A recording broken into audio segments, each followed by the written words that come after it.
a lot of times we keep talking about emotional intelligence and people needing to have a high emotional quotient and so on and so forth. And these are probably the best leaders of the future. And empathy is what that is going to drive the future, so on and so forth. So let me tell you a story of somebody from my team. Let's call her Anamika.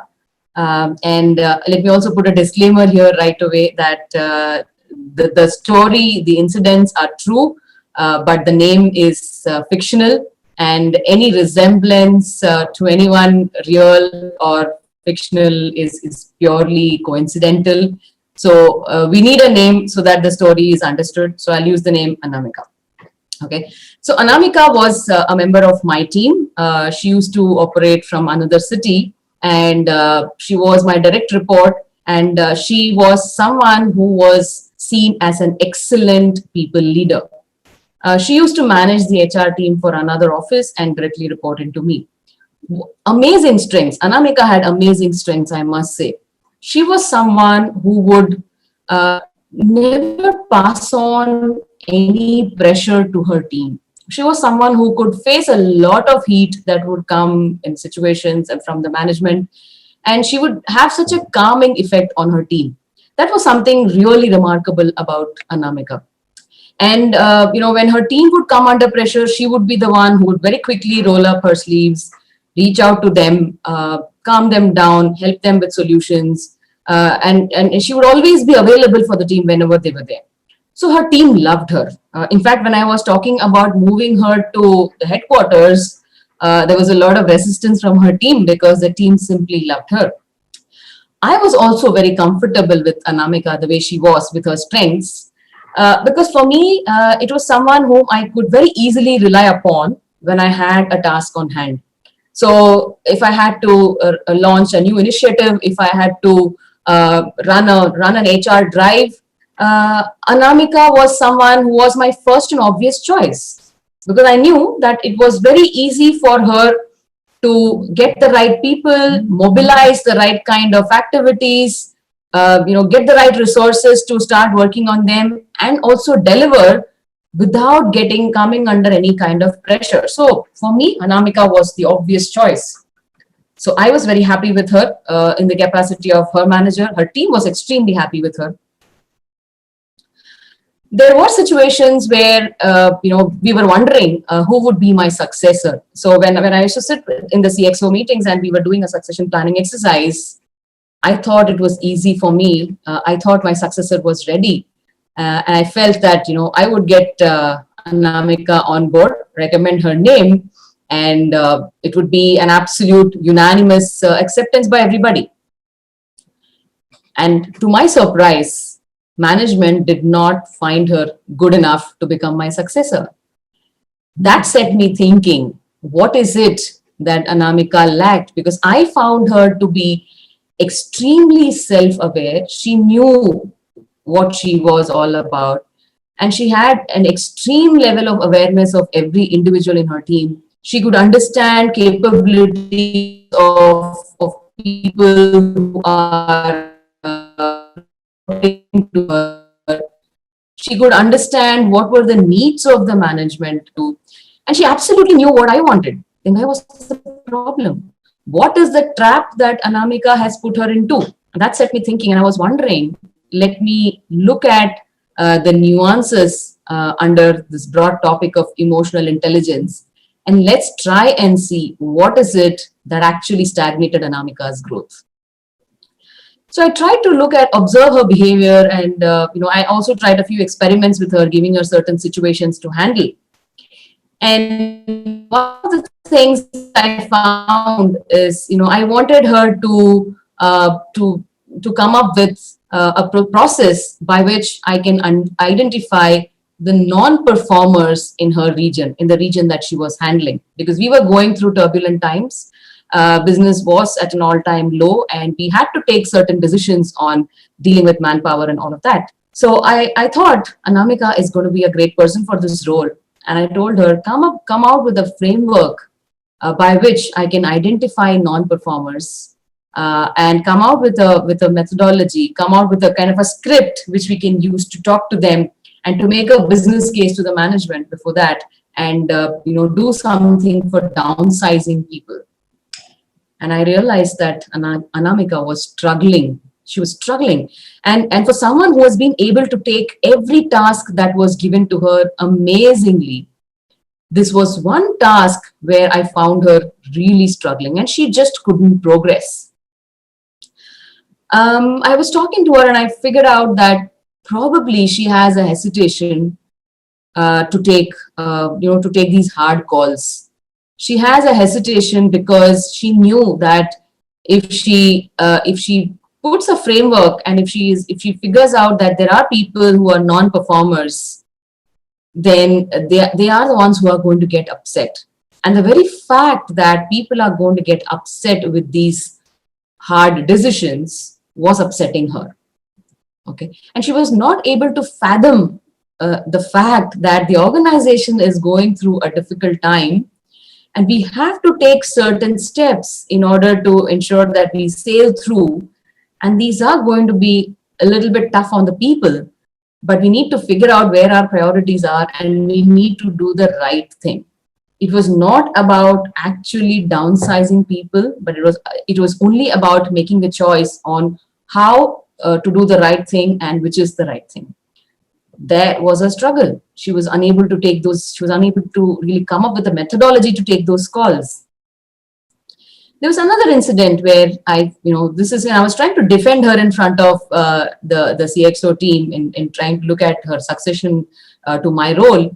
One of the leaders there came up and pointed out something where he had a direct experience with Anamika and how she disappointed or failed him or let him down completely.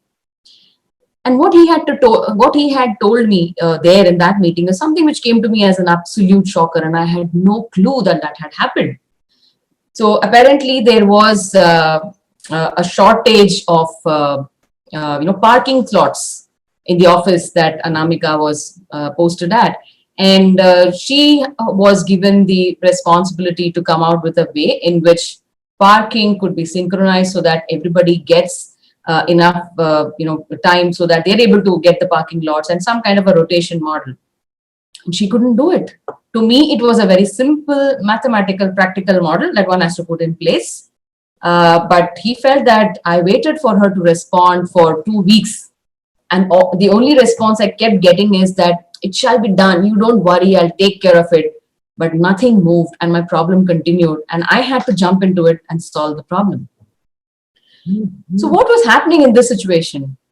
Anamika had to think of a disruptive way to come up with a methodology for using a fewer number of parking lots for a larger number of people. She had to think disruptively, and she was unable to do that. So all said and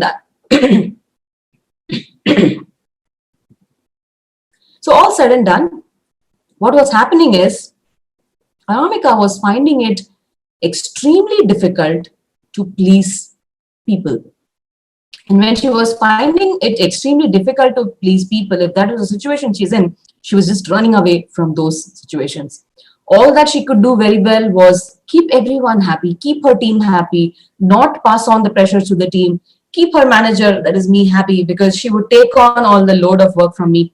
She would try and keep her stakeholders happy by giving them what they wanted. But when she had to do something where she had to actually come up with a disruptive idea or a novel idea, which might be not acceptable to some people, she found herself not being able to do. And that was something that was actually stopping her from moving ahead in life. My friend Sahil here says that Anamika seems like him. Yeah, pretty much. A lot of us, Sahil, I think you have to be reassured here. A lot of us fall into this trap. We want to win the world with the goodness of our heart. And that's what we all try to do. And in the process, we only focus on the bright side of emotional intelligence. And there are other aspects of emotional intelligence which we completely lose focus about. And that's what we're going to talk right now. So when it comes to managing conflicts, okay, so conflict management is one of the 12 aspects or 12 elements of emotional intelligence. And that is something which is the minimum looked into. In all my social experiments, what I have noticed is that we tend to run away from conflicts, or when we talk about conflict management, what we assume is that we need to come up with a win-win situation at all times, and we're very comfortable saying, for me, conflict management is win-win, and as long as I arrive at a win-win situation, I've dealt with the conflict. That may be true for some of the conflicts, but actually, if you go to see, there are several conflicts where you may not be able to finish with a win-win for the parties involved. Vinay is saying that we assume conflict management means avoid conflicts. Very true, Vinay. Either we avoid conflicts and we say I've managed it, dealt with it, or we say that win-win is the best possible. Even if we get into it, we arrive at a win-win. But there could be situations, there could be conflicts where one needs to take a very tough stand and take a decision and take a call with absolute conviction and with an unwavering mindset. And someone who is totally focused on keeping people happy and taking all the burden on oneself and ensuring that everybody is happy and comfortable, that kind of a mindset will prevent you from taking a hard stand at times. So when you are in a conflict which actually involves a decision to be taken, which is for the good of the organization, and a decision of no decision, or a decision of indecision, or a decision of a delayed decision could have a detrimental effect, a compounding detrimental effect on the ultimate outcome. And that's an extremely dangerous thing to do. And in Anamika's candidature for her career progression, that was the biggest drawback in her, which actually stagnated her career. So I had to invest the next year and a couple of years in grooming up Anamika and showing her the other sides of emotional intelligence, which probably she had refused to see all these years. When it came to, also looking at a situation where we had to go ahead and make a bid with one of our global counterparts. I was at a juncture where I wanted to make HR a billable organization. Okay? Within the organization, I wanted to make HR a billable function. And I was focusing very hard on what is it that my team can contribute to the rest of the world, so that we're able to make our employees, the HR team, billable. So I was trying to come up with certain models, certain frameworks, which we had piloted in India. And then, the idea was to extrapolate it and take it to the rest of the world and do it in different offices of our organization across the world.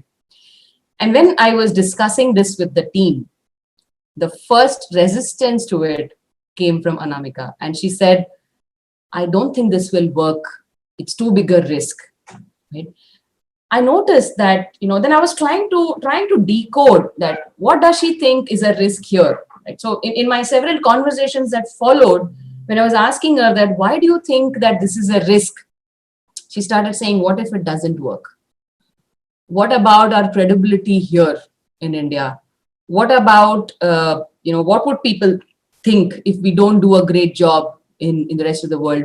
And do you know whom are we competing with? We have got HR stalwarts all over the place, everywhere.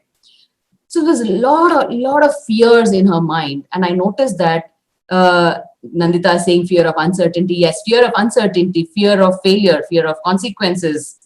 A lot of fears in her mind, and what actually was happening is all these fears were making her a personality who is averse to taking risks. So when it comes to converting, so it's not enough that you're just bright and you know how to navigate through people and you're absolutely wonderful, loved by everyone, and the most endearing person on the planet. But if you're not able to take calculated risks, if you're not able to think disruptively when the organization really needs disruptive thinking, and when you're not able to go against the current and drive a change, then one aspect of emotional intelligence alone, of pleasing people, never comes to help. And that's what I meant when I said there is a dark side to emotional intelligence, and some of it and too much of it is pretty much too much. As we continue our conversation around the dark side of emotional intelligence, I also noticed, but this was not with Anamika though, but I did notice with certain other people where I have been observing very closely certain behaviors that come in relationships, in the workplace, and in your networking groups and all of that is many times in the attempt to make other people happy or to validate one's own abilities. There's a lot of time we seek for external validation, right? Most of us who are active on social media, I think we have to be honest to say that I make a post and then I'm curious to see how many likes I have got. I'm curious to see what are the kind of comments. And the moment I find positive comments, I'm at an all-time high. And sometimes when there are no comments and when the likes are not at the average number, I wonder that have I become unpopular amongst people around me? And it's a very honest feeling. We're all humans and we're all like that. I think nobody is so evolved that we post only for the sake of posting. All of us are curious to see, and let's admit it. I did notice that there are people who constantly need that validation about their own self-worth. They go into a lot of self-doubt. And in order to ensure that they keep getting the validation that they need, they might also resort to certain unfair means. It's possible that, I don't know of anybody really, but I'm just making a guess, it is definitely possible. There are people who might be going out there and telling people that, I'm better than that individual. So this is, a lot of comparisons can come out there. And when you're trying to sell yourself or when you're trying to sell your greatness to an audience, you won't stop at just selling your greatness. There's a very, very strong possibility that you will try and damage someone else's visibility or growth or exposure. And that's where a manipulative behavior starts setting into people's minds. When you start becoming extremely emotional about things happening around you. So emotional intelligence does have one aspect called as self-awareness. And when you focus too much on self-awareness and all that you're aware of is yourself, that's when the manipulative behavior starts setting in. So risk aversion, unable to give feedback. Now, going back to Anamika, there's one more thing which her stakeholders observed and which I also observed was that when it came to giving feedback to people, she would be extremely socialistic in her approach, saying that everybody has done a fantastic job. It is a great team job. And she wouldn't be able to pinpoint areas of improvement of her team members. And most of the time that used to come to me to get into it because she used to struggle with that. So while she was extremely loved by people, extremely likable, she was not the best candidate for progress because she was averse to risk. She was unable to give feedback categorically. She was unable to take unpopular decisions when her role demanded her to do, when the business demanded her to do. She was not able to think disruptively because all the time she was worried about how people would take it. And of course, there are other people who are so focused on being self-aware and seek constant validation that I have noticed that they start getting a little manipulative about behaviors because they want the world to be a perfect world. It never happens. So these were my stories around emotional intelligence and the dark side of it. So one of the questions which came in the registration form is, how do we know that emotional intelligence is too much and we are stepping into the dark side? And I would like to answer that here is the best way to notice that is just go do a rewind and look at what your kind of behaviors have been and count how many times you had to take unpopular decisions and you took a step back and you were hesitant and you procrastinated doing that. When I say unpopular decision, it could be as simple as taking your stand and responding to an email with a no. If that took you a lot of time to go forward and do it, although you were absolutely convinced about your response, then it means that you're probably stepping into the dark side of being emotionally intelligent, because you're constantly working with your heart. And even though your no would have meant good for the company, you're still hesitant about putting that ahead. There are several ways that you can check how you're going, how you're stepping towards the dark side. How good, just like Vinay had pointed out, how many times have you been avoiding conflicts? Or how many times have you entered into a conflict with the idea of resolving it, but you have only arrived at a compromise? But at the back of the mind, you're feeling that you didn't do a good job. Actually, you knew that it is not a win-win solution in that conflict. Somebody was absolutely right and someone was absolutely wrong. And you couldn't take that call because you could not upset the person who was wrong according to your conviction. If you have gone through such situations, then it means that you are stepping into the dark side of emotional intelligence. Now, I will take a pause here and let me quickly look at some of the questions that are coming up, and I can see if I can weave them through what I'm saying.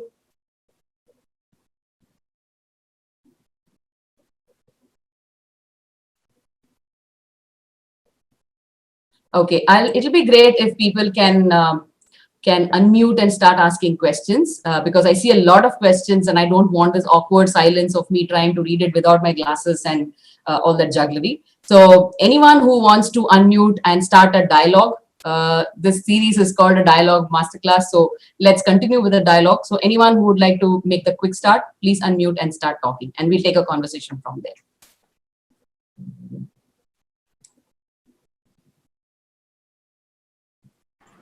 So kindly raise your hand if in case you want to unmute yourself. We'll give you the access. So I see Sahil has raised a hand. We can unmute Sahil.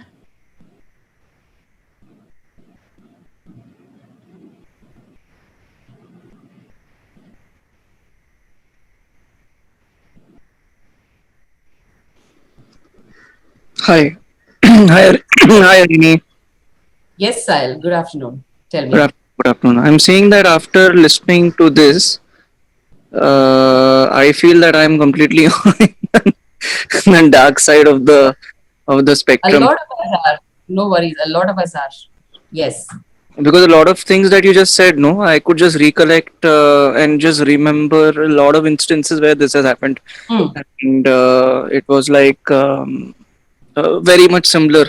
I mean, unknowingly or knowingly, it happens probably Yes. by nature or something. I don't know, but Yes. yeah. So Yeah. So a lot of us are, and there's nothing to worry about, and that's exactly the reassurance I was giving you, saying it's just up to us to be conscious of it. When are we slipping into the dark side? And when we notice that we're slipping into the dark side, it is up to us to pull us out of it. Okay.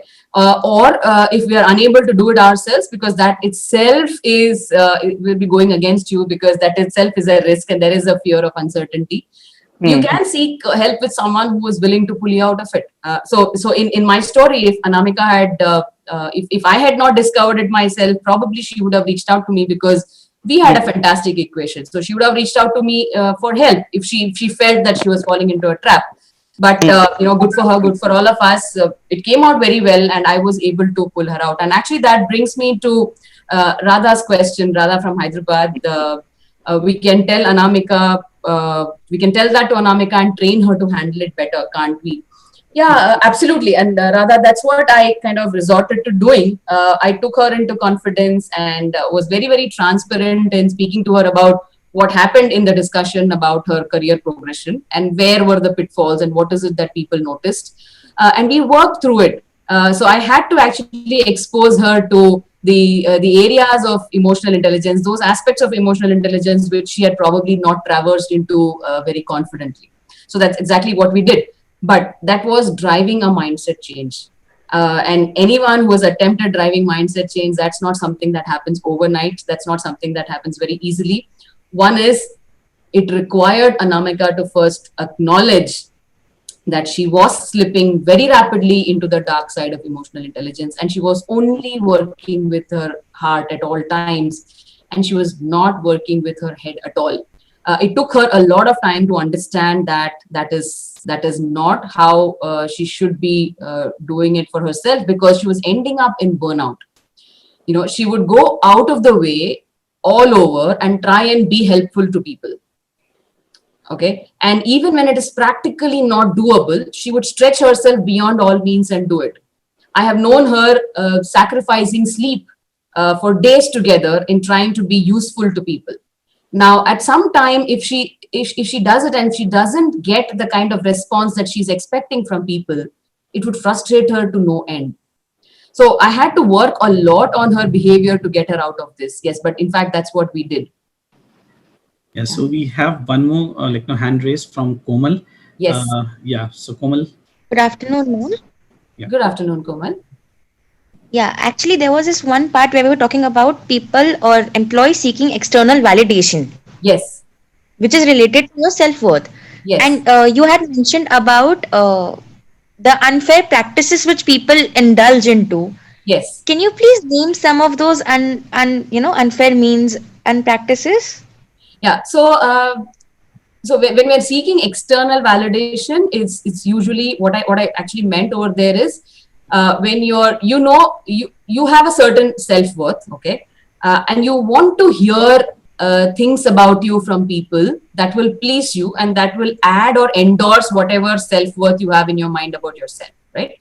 So imagine that situation, and suppose you're not getting that kind of response from people. You start seeking that response. You go and ask people saying that, here is my video, or here is the post that I put up recently. I'm sure you like it, and why don't you comment on it? A lot of times I have noticed people asking others to comment on it. When people respond, they comment, it's fine. Okay. A lot of time people have not commented because they just read through it. But since you're asking if they respond in your favor, fantastic. You get that validation. Okay. There are times when I have noticed this happening within my team members. There were two of them, my very, very critical team members, who were at war with each other not because they wanted to do better than each other or what. They were at war with each other because of the public praise that both of them used to get. Now, I had this habit of praising people in public. Okay. So when both of them or either of them did a fantastic job, I would praise them in those large team meetings. And what was upsetting both of them, was that why is that person getting praised? Yeah. While both of them used to get praised. But what was upsetting them is not what they are doing, but the other person getting praise was actually negatively impacting their own self-worth. So what they ended up doing is, they started forming their own individual lobbies in the organization. Within the team, I noticed a very clear demarcation of loyalties. They started building their own cloud, their own loyalties, not only within the team, it started spreading in the rest of the organization. Mr. X would invite people for a meeting, and you would have only his followers attending that meeting. Mr. Y would invite people for a meeting, you would have only his followers in the meeting. And they were both very critical players in my team. And I cannot have them playing against each other at all times. Have such wars. And both of them were absolutely brilliant. And I could trust them completely. So there is no way that I can tell them that someone is at fault. But what was happening is, they were creating their own lobbies.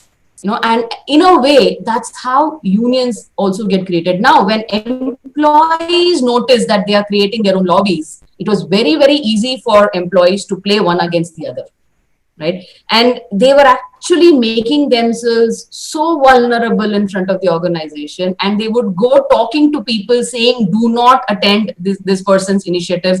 If he's driving, if he's launching something new, it's okay. You do not have to support him. So they were actually playing against each other at all times. And overall, as an organization, we were failing. So unfair practices are actually going, and instead of selling your own worth, your own value, if you're very openly and consciously devaluing someone else, that's an unfair practice. It's always good to sell your value and never to devalue others. Okay. I'm sure if you look around, you'll find a lot of people doing that, even on social media, on social networking platforms. It is human behavior, so I wouldn't blame anybody. But it's just that one has to be conscious that that is a dark side. And what it actually instills in you is that manipulative mindset. And once that manipulation starts working in your favor, nothing can stop you from that becoming your mindset. And that's how people actually reach frustration levels as well. Also, ma'am, I had one more question. So, Yes, go on. yeah, we describe the dark side of emotional intelligence in short with when you work from your heart, you try to avoid conflict, end up compromising a lot, and etc. etc. What Yes. if you're on the completely opposite spectrum? We have seen people prefer being on the opposite spectrum when you are in a business setting because, of course, you have to take some hard decisions.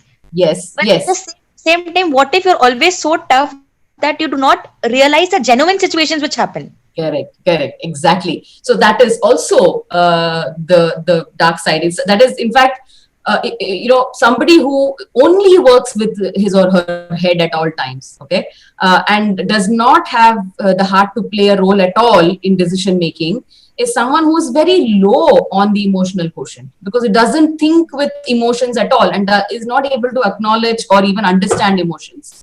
And that obviously is someone with a low EQ and very, very poor emotional intelligence. That is also equally bad. At the same time, someone taking decisions only based on emotions completely prevents that person from taking hard calls when it is necessary. So both ends of the spectrum could be detrimental to what the goals of the organization are. So it's extremely important for people to learn to balance their head and heart when it comes to decision making. One needs to get practical where one needs to get practical, and one needs to be aware of emotions around the place. One needs to be aware of self emotions and all of that. But the basis of decisions should be what is going to impact the goal ultimately. What is it that the organization desires and why? And if you subscribe to it completely with conviction, then you will be able to balance head and heart very easily. Now, if you do not subscribe to that goal, if that goal itself is something that you don't agree with, and you still go ahead and try to do things because the company or the management wants you to do, then once again you're slipping into the dark side of emotional intelligence by just complying with something that you don't strongly believe in. But if you strongly believe in it, automatically the emotional intelligence balance will set in, and you'll be able to take those tough calls if tough calls need to be taken. So that balance between the heart and head is absolutely critical. Once that is done, then you're on the perfect side of emotional intelligence. Okay, thank you so much, ma'am. You're welcome. So, Harini, hi, my name is Nandita. Would it be right to say that the dark side of emotional intelligence is actually the dark side of human emotions, simply put, because there is clearly no intelligence in it. We are just playing with emotions, whether it's self-doubt, uncertainty, fear, whatever, bias, or, trying to devalue anybody in the organization. So they are just emotions. There is no intelligence in it, actually. So isn't that another way of putting it? I'm not sure if you can say that there is no intelligence, because intelligence typically for us is, when you say that someone is intelligent, it's about how that person is able to take decisions or go forward or solve problems. That's what basically we call as intelligence. But if someone has a fear of uncertainty, someone has a fear of failure, it may not necessarily mean that that person is unable to solve a problem. His way of solving the problem is by avoiding it. So therefore, I wouldn't say that it is a dark side of intelligence or there is no intelligence, because everybody has intelligence. But some people choose flight as a way of solving a problem. It might solve the problem temporarily. At sometimes it might even solve the problem for a long time, as long as that person is in that situation too. But the thing is, where it becomes the dark side of being emotionally intelligent is when that becomes a habit. When that becomes the personality of that individual, that every time you're in a conflict situation, you're choosing flight as the option. So when you're choosing flight as the option, once again, you're doing it only because you're very, very conscious of your own emotions. You're very, very conscious of how a decision that you're taking is going to impact the situation. So when you're doing too much of analysis around the emotions alone, you might end up taking flight or conflict avoidance as a resort. And that's where it gets really dangerous. It becomes dangerous when it becomes a habit.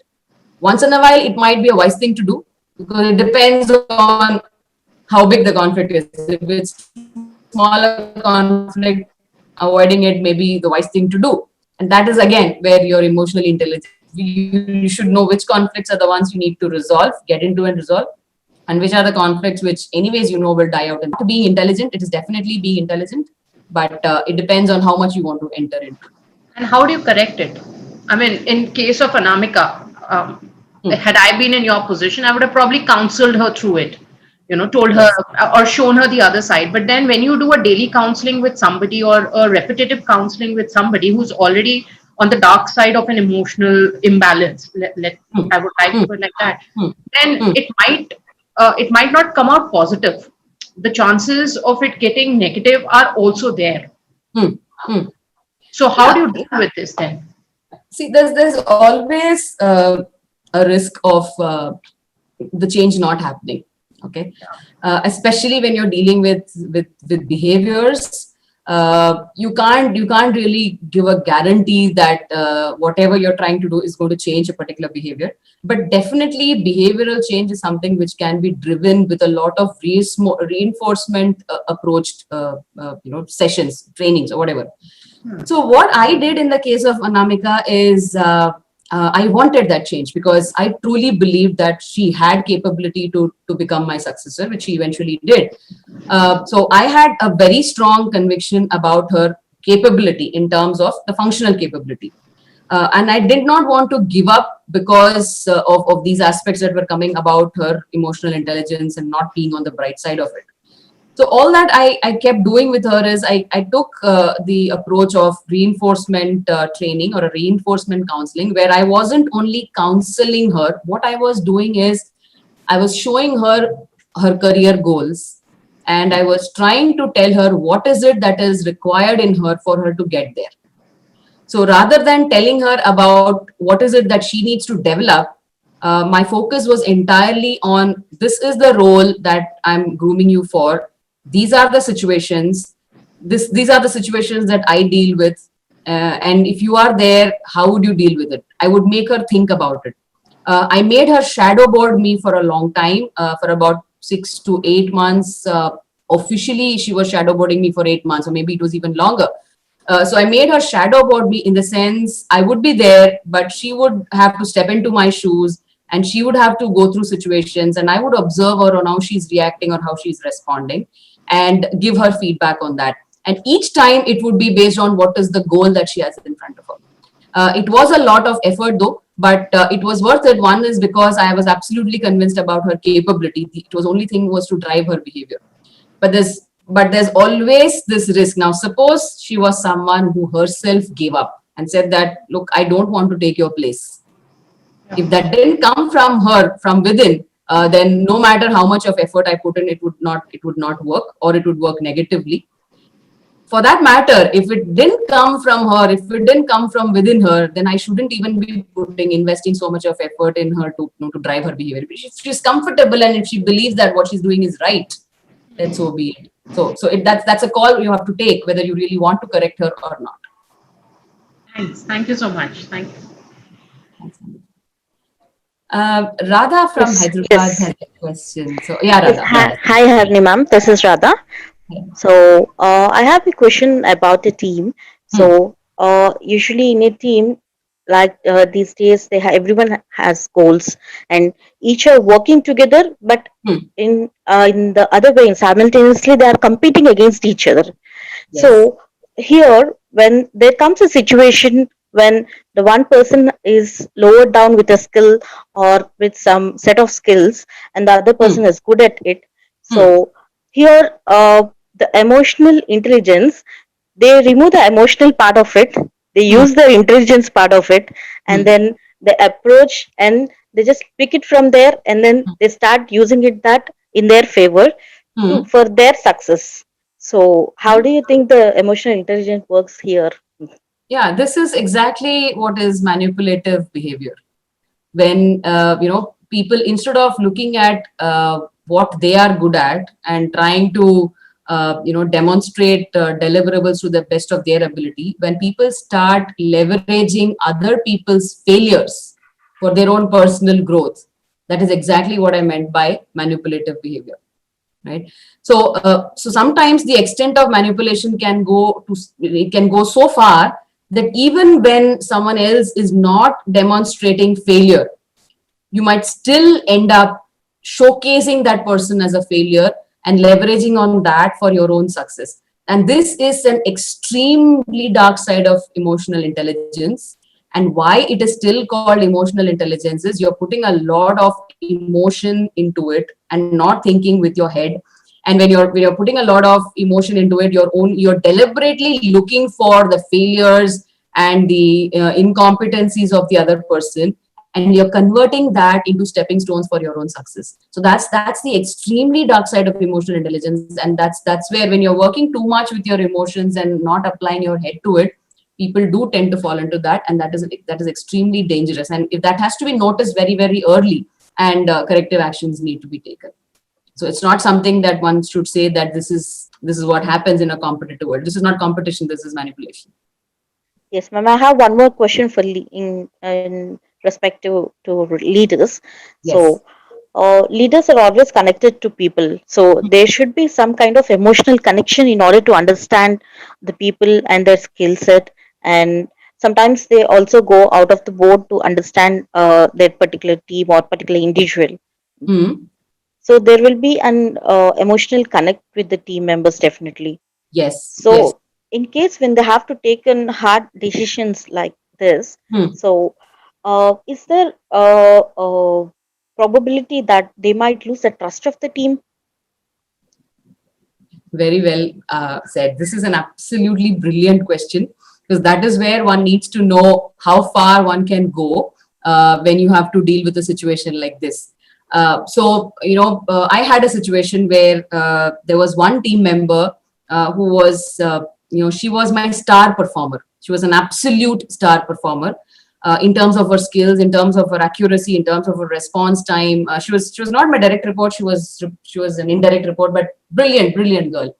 And I would say, I had groomed her. I had picked her up from campus. I had groomed her, and like the Pygmalion effect, I had fallen in love with her because she was, my creation in that team. And yeah, actually, I wouldn't be able to see anything wrong that she's doing.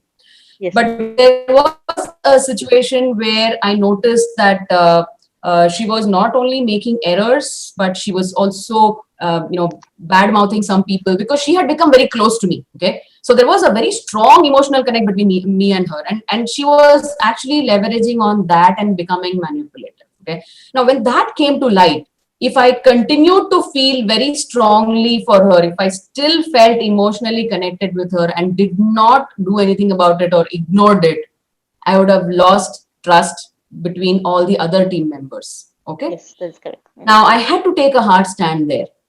It was very difficult for me because she was very good at her work when it came to deliverables for me. Okay. So if I had to take a hard stand there, I gave her feedback. I tried to change her. I did all of that, but still nothing happened. At one point, I had to take a hard stand. So what I did is I actually made a very, very transparent process. I gathered the whole team, the large team in a room, some people on calls, whatever. And we went through a series of rapid questions where I was able to demonstrate that she is not leveraging her strengths to the best of her potential. And not just that, there were situations, some of the questions, the way she answered, it showed very well that she was actually pulling down other people and bad mouthing them. So a lot of those things were out in the open in that discussion. And that was a decision, that was a day I actually, after the meeting, I took her out and I told her that, I'm sorry, we'll have to do the needful to give you enough severance and all of that. Of course, it required severance of services because the damage that she had done or the consequences of action was very, very critical to the organization, and we couldn't have lived with her in the team. It was that bad. So I had to take that call. What it did is the team got a very clear message that I can balance my head and heart, because I'm absolutely interested in what is important for the whole organization and all of us as one. I'm not succumbing to what is my emotional connection with her. Okay, so it gave the team a very strong message, and trust got built positively between the team and me. At the same time, I should not forget what happened to that emotional connect between her and me. Okay, so end of employment doesn't mean end of relationship on this. As long as she's on this planet and I'm on this planet, the world is a small place. We would still meet, and these wounds would still remain raw in her, right? So what I actually ended up doing is I stayed in touch with her. And I told her that you don't fit into that team because of the following reasons, and the damage has been so much, and therefore we had to do it. But she initially, for several months after that, she decided not to communicate. But I never closed my doors to her. My doors were always open. I did not block her from anywhere. And at some point, when she went through life, when she went through challenges, she came back, and we now talk as if nothing happened between us. So it's important to keep the messaging very, very correct with everyone, because the right messaging actually instills trust. So that's very, very important, and not succumbing for the larger good of the organization is most important. So before we take up any further questions, should we run the poll right now, Harini? Are you fine with that? As you say, Peter. Yeah, great. Okay. So we'll run the feedback poll. Would request all the participants to kindly share their feedback. So while you all share the feedback, would also request all of you all to kindly share your questions that you all intend to ask the speaker in the chat window.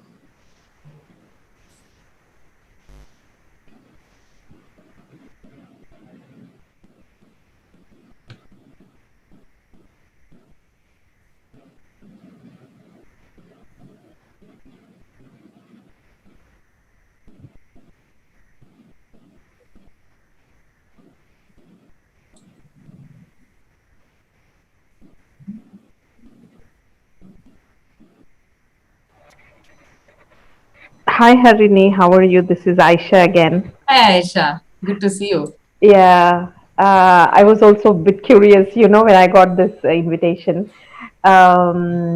See, I think my question is that the emotional intelligence is obviously we often ignore when we do recruitment. Okay, so is it, we do all competencies, blah, blah, blah, blah, blah, blah. We do behavioral assessments, we do all assessments, okay? Somewhere we actually missing out on this big subject of emotional intelligence. And we also have this big portion of people in organizations who are not emotionally intelligent, for sure. So, what are your thoughts on actually introducing this into the recruitment process of assessing the emotional intelligence? Absolutely, it is required. Being an emotionally intelligent recruiter is critical, because many a times there are those typical pitfalls in recruitment. Sometimes when you're working only with your head, okay, there are days when your head is dominating over your heart. It happens with everyone. I mean, that's how we work. On those days, you will go to any extent to just close the positions. And there could be days when your heart is overpowering your head. And I have seen recruiters who will succumb to even sob stories that the candidates bring. And a lot of times I've seen candidates who use their sob stories, their personal stories to manipulate the recruiter's mind, to get a point over the others in competition when they are vying for a position. So for a recruiter, because a recruiter's role is all about looking at candidates, making an evaluation, recommending to the managers for a technical round, etc. I think recruiters have to have an absolute balance on head and the heart. And when the focus is on what is it that the organization needs in this candidate, and which is the candidate that fits that role the best. When I say fits the role best, it's an overall thing on the skills, on the kind of value that you would want to pay that candidate. What is the kind of return on investment you would get when you pay a certain salary to the candidate? All of that. So if a recruiter is able to think of all of that and make his selection, then that's very emotionally intelligent recruiting. But otherwise, if you just want to close positions, then you're thinking only with your head. And if you're succumbing to stories that are coming, then you're thinking with your heart. So that kind of a balance is very, very important. You have to know what is and contribute into that. Then you're doing very emotionally intelligent recruiting.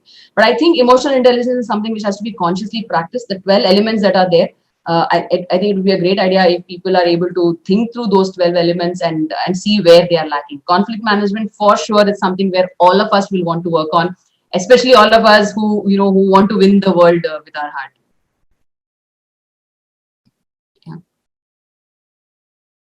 Right. I saw a question from Radhika. I don't know if Radhika is still there, but I don't mind reading it out because it's a question which is very close to my heart. Am I a good change manager if I just think of management and not the employees, or vice versa? Because I see this dilemma in young professionals, me included. So if Radhika is there, this answer is for you. But otherwise, this is something which I definitely wanted to communicate to people. Is that, HR people or drivers of change are required to be people who can actually balance between being a management representative and an employee champion. So in any situation, taking one side completely could be a dangerous thing to do. What is important is what is the intent behind the change that the management wishes to drive. As long as you're able to go deeper, understand that intent, and trust your heart, understand that intent with your head and trust your heart to see if you're convinced about it, and then go about driving the change, you will be a very successful change manager. But if you're driving the change because management wants you to drive the change, and you haven't thought about it using your emotions, you haven't thought about why that change is required, then probably you are slipping into the dark side of emotional intelligence. At the same time, when you take an employee cost to the management and you're absolutely only thinking about being an employee champion and you have no visibility or no idea about what is the kind of impact it can cause to the business, then once again you're being on the dark side of being emotionally intelligent. So especially the HR people need to focus and need to balance on what could be the impact to the business on their actions. So once you get that balance correct, once you get that understanding correct, you should be able to be a good change manager. One last question, Peter, if you will allow, from Srinivasan Gopalakrishnan. Yeah, That's also an absolutely. interesting question. Yeah, so Srinivasan is asking, can we take a stand and say no for management decision? Will that be still not emotionally intelligent? You need not say no to management decision always. What's more important is you need to understand the intent and be convinced about why that decision is being taken. And if you feel that you need to say a no, there are ways to say a no. Obviously, a no will not be taken on the face. What you'll probably have to do is make a business case for the no. And making a business case for the no requires a lot of in-depth knowledge, understanding of consequences, and a lot of groundwork for what could be the alternative solutions for achieving the same intent. So with all of that, if you make a business case for no, then it is actually being on the right side of emotional intelligence.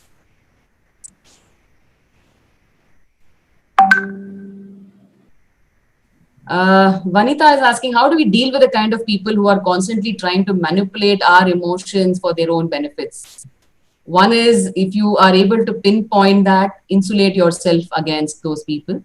Do not sway your emotions to their manipulations. As simple as that. If you're able to acknowledge that, then you should have that self-control. Self-control is one of those 12 aspects of emotional intelligence. Focus and drive that aspect, and work on your self-control so that you don't succumb to the manipulations that happen. So I think there is one more also question from Indrajit. Okay. Does ignoring to respond is also dark side of AI? Oh yes, ignoring to respond is again fear of consequence. So it is dark side of EI. If there are people who do not respond accidentally, then it's all about prioritizing and managing time. But if people have read it and ignored and do not wish to respond, it is definitely slipping into the dark side of EI. It is one way of running away from a conflict that might happen. It is one way of not taking accountability and ownership. It's one way to keep yourself happy, which is the dark side of AI in itself.